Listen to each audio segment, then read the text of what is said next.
right. I guess you guys like that pre-show back rub. It's Friday, so you know what that means. Let's welcome tonight's guest. They say money can't buy you happiness, but he'll never find out. Founder of Studio TST, Michael Loftus.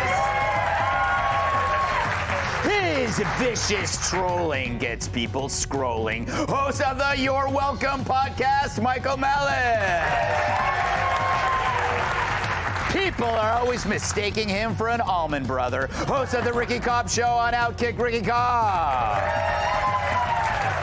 And her idea of a good time is a glaucoma test. Host of the Kennedy Saves the World podcast, Kennedy. All right, before we get to some news stories, let's do this. Greg's Leftovers. It's Leftovers, where I read the jokes we didn't use this week, and as always, it's my first time reading them, so if they suck, we'll dress Joe Mackey up as an Easter bunny and send him to Afghanistan. Yeah, they don't celebrate Easter there. The Utica Zoo in New York announced they're using drones to search for an escaped beaver. Using drones to find beaver, of course, was first pioneered by this man.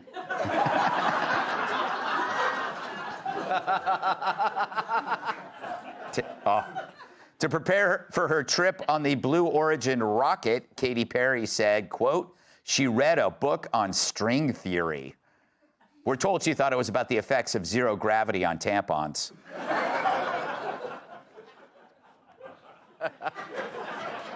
Speaking of, there's a new conspiracy that the Blue Origin crew faked their flight to space.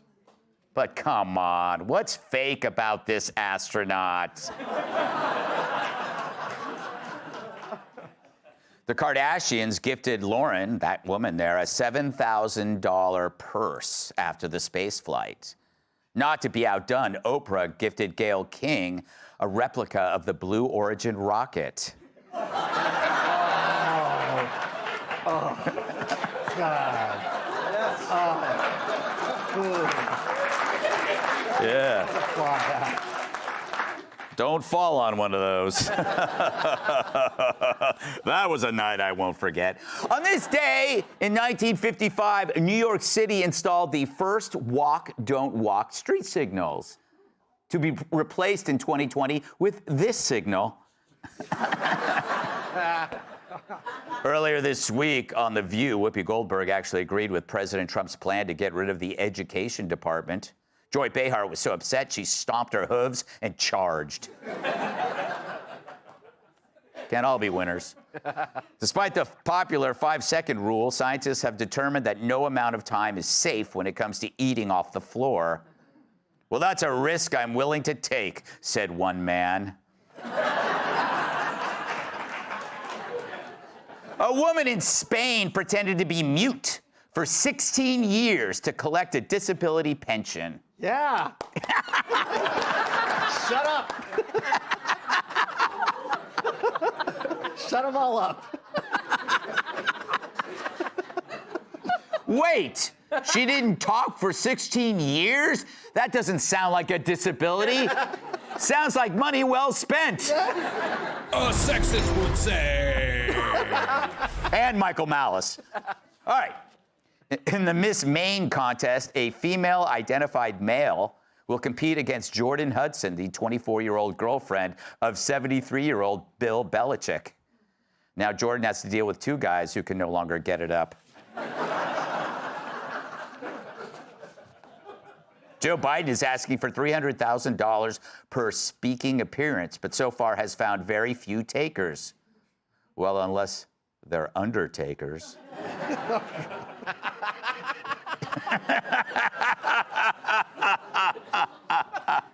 During a hard landing in Puerto Rico, a wheel broke off a Frontiers Airlines flight. Happens to me every time I fly, said one passenger. A trans athlete recently won the Maine state title in pole vaulting. The impressive part is she did it without any hands. Large penis joke. A 45-foot statue of a nude woman is sparking controversy in San Francisco. with local residents demanding to know, where is her penis? An adorable tiny pygmy falcon chick hatched at a Texas zoo. I know. Here it was 5 minutes later.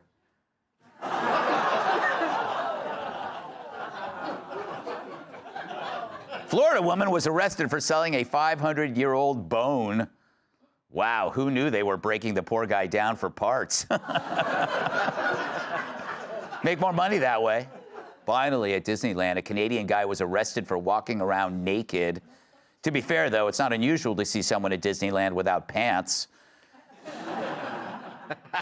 But what was even more humiliating for the naked man's arrest when the tourists started singing, "It's a Small World After All." All right, to the monologue. Wake up, people. This is good stuff. Tonight, we check in with the poor man's Greg Gutfeld, George Clooney. Remember, he wrote a scathing op-ed prior to the election calling on Joe Biden to drop out? And this week, he took to CNN, the only place he's seen less than in his own movies, to gloat. God, I hope Jake Tapper doesn't plant his lips firmly on George's puckered ass and tell him he did something that a lot of people call brave when he wrote his op-ed. You yourself did something that a lot of people would call brave when you wrote your op-ed. Well, I don't know if it was brave. Brave. It was a civic duty. When I saw people on my side of the street not telling the truth, I thought that was time to... Are people still mad at you for that? Some people, sure. Wow, if that's Clooney with makeup, imagine what he looks like without it, huh? Now remember, Clooney's the same guy who held a star-studded fundraiser for Joe weeks before he dropped out and only called for him to quit after his disastrous debate. Clooney ignored concerns over Biden's age for years, only to magically come to the conclusion that he was demented when America finally saw what Clooney had been hiding. That's the problem with Dems. They're obedient shills for awful people, then pretend otherwise once voters see that they're full of shit. But remember, we were pointing out Joe's dementia before it was cool. We knew Biden was the worst president ever, which probably means Jimmy Carter died a happy man. Right, Mr. P? Jimmy Carter died a happy man. You know why? Because he wasn't the worst president. Joe Biden was. We don't deserve him. Now, before returning to his exhibit at Madame Tussauds, Clooney opined on the future of the party. I bet there's one person in particular he thinks is spectacular. There's one person in particular I think is spectacular. There are a few who I think is levitating above that is Wes Moore. I like him a lot. I think he could be someone we could all join in behind. We have to find somebody rather soon. It's our job now to put together a proper team to stand up because we're right now polling very poorly. I love that. Levitating above, as opposed to sinking to the bottom, like his last movie. But Dems always love to use deep-sounding words when all it does is remind us that without a script, they suck.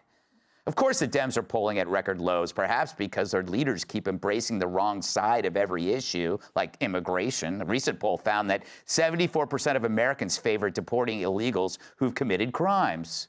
You don't get that many people to agree on anything unless it's me wearing more tank tops. And because you asked, I will. Of course, the Dems are in a bind. The woman who lost all 7 swing states to Trump is still a favorite. I mean, this is a chick who thought the Rust Belt was the thing Doug has to wear to keep from knocking up nannies.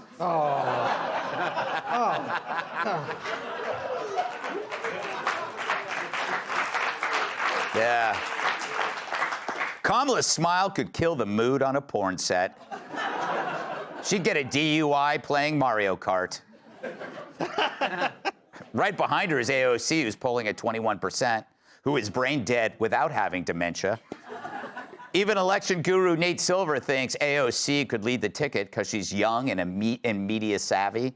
Never mind her contempt for capitalism, border enforcement, and complete sentences. Of course, she also supports the Maryland dad, a suspected wife beater and human trafficker. Some feminist, right? Why is it Democrat feminists never side with female victims, whether they're playing sports or jogging alone on a campus? Hell, AOC would ask for the mugger's pronouns before handing over her purse.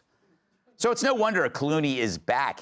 He's acting like a producer for a blockbuster with no big-name talent. No Julia Roberts, no Tom Cruise, no even Pauly Shore. Hell, all he's got to work with is Gary Busey and the chick who plays Flo in those insurance ads. But the problem isn't just the star, it's the plot. Seriously, what's their story?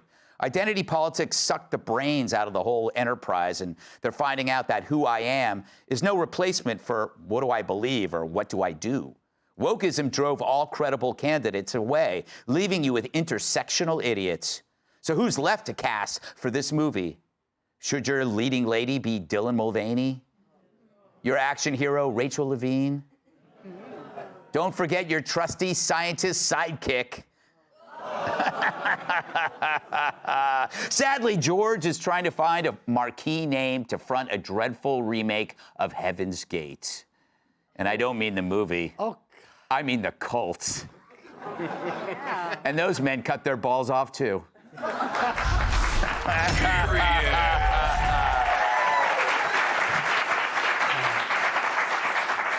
Loftus, what's more in a shamble, the Democratic Party or your life? It's a toss-up right now. But AOC is involved in both. Yeah. Watching that George Clooney clip, that was disturbing. Yes. I'm like, what Broadway show is he doing this? Is it the Boris Karloff story? Yes. I really expected him to be like, I was working in the lab. This guy, the balls on that dude. Yeah. Just the balls. He hosted this huge multi-million-dollar fundraiser for Biden, like, oh, the guy's great. After we saw Joe get defeated by stairs. Yes. Right? We all know Joe couldn't handle it. He was a triple loser with stairs. Yeah. And Clooney's like, we love this guy. We love him. And that's the one where Obama had to leave George off. And it was like, they waited until the check cleared. Clooney's like, okay, did it go? Did it go? All right, we raised a lot of money. Joe Biden's a lunatic, everybody. He's unfit. Yeah, not cool at all. Not a good look. But Clooney, if he's not careful, he'll be the next nominee. Yeah, that's true. He'll say anything. He'll do anything. That's what they need. They have the lack of ideas. They just need somebody to just get out there and say them. Yeah. Looking like Boris Karloff. Yeah. Malice, what are your thoughts on anything?